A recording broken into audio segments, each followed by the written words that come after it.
Hello everybody from sunny Ohio. We don't have many sunny days, but it's Doug Jenkins and Mike Kostensky from Mike's Place. And we're doing a video on Spätzles, which is probably the easiest pasta dumpling you will ever make. It originated in, was used in Germany, Austria, Switzerland, Hungary. It goes great with apricot gravy, all different kinds of gravies. But Doug, what we're gonna do today is cabbage and green onions in a brown butter. Ooh. Hey Doug, while you're here, Yeah. since you're doing so good with these videos, Thanks, Mike. I appreciate that. I got you something. I got you a knife. Oh man! So as Holy smoke! Doug is actually learning, so Check that out. so we're ready to get going. If you guys are ready, make sure you hit the subscribe button and join us for some fun. Awesome. For our dough, we're going to start with flour 1.5 cups, 2 eggs, a quarter cup of sour cream, a splash of milk, and 1 teaspoon of salt. Okay, everybody, real quickly, here's what we do. I put an egg in there. You notice that? One hand. Oh gosh. And I'm going to add a little bit of milk.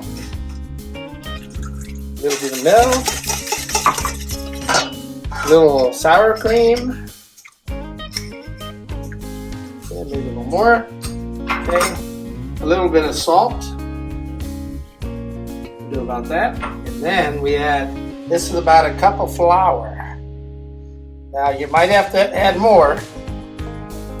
And then what I do is I take this and I start blending it. Those pretzels. Now see, you always got to have a little extra milk and a little bit extra flour because this will get thick. You want it so it will actually become smooth. Okay, so I'm going to work with this for a bit, Doug, and we'll come back and show you how to make the dumplings. Now we're going to make sure to dampen the cutting board. We're going to then take the dough and apply it to our cutting board. And then we're going to add a little bit of salt to our boiling water and we're going to get ready to cook.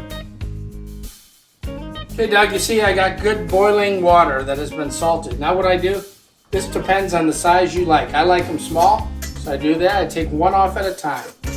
Put the blade in the water, the boiling water. My grandmother, Mary Kostensky, would sit in front of the stove for half an hour making us dumplings this way. I do, I lay it on there. About that much? Oh, that's pretty big. The smaller you make them, the better they are. Yeah. I'm trying to go across the flat part. That's too big. Practice. You just make this stuff look too big. I know, I do it on the end of it, of your knife, because then you can dip the knife in the water. Gotcha. See, a few more. Too much? That's good. So you say the smaller they are, the better? Yeah, I mean, they're not like meatballs. I mean, they're homemade, so they're going to be assorted sizes.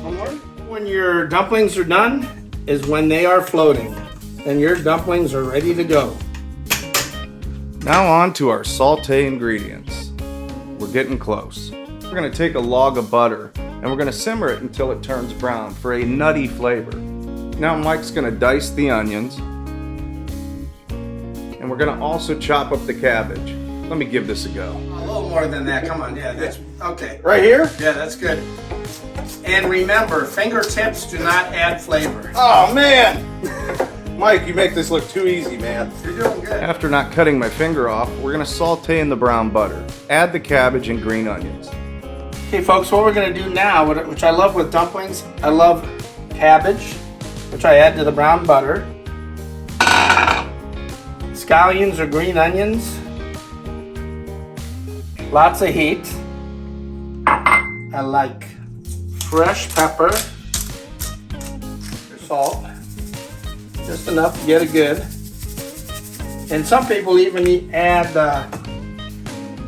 they add garlic and paprika. Really good. It smells like I want to eat it. I'm telling How you. do I know it's done though? You'll know because you're going to notice your cabbage is going to get a floppier consistency. Okay. I personally I myself, can feel that. right? Yeah. I personally like to keep it a little crisp because Okay. I love the flavor of cabbage.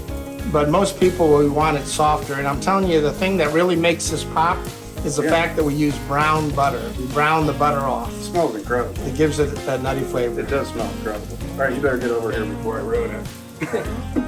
Now we add the dumplings to the saute. Man, does this stuff smell good.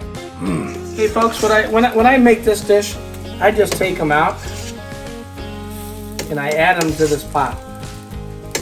And then we're going to stir them. But generally, if you're making, say you're making Spatzles for some German dish like goulash, which Doug and I are going to be making next week, I would take these and put them in a strainer and strain them out. Looking about perfect here, Doug. Okay. One thing that I truly enjoy is I love to put fresh ground Romano on here. It takes this dish to a whole nother level. And that's how you do it, everybody. We're now going to eat these sprats. This is not gonna happen. This stuff's incredible. Are we supposed to do 2 videos today? I don't know, I'm pretty full. This is good. Hey, thanks for tuning in today. My name's Doug Jenkins. We were with Mike from Mike's Place. This is a fun time. He's showing me so much stuff in the kitchen. I'm excited to show you some of this in small little snippets. So if you're in the kitchen and you want to learn some how-to stuff, be on the lookout for that. So thanks for watching, and we'll see you next time.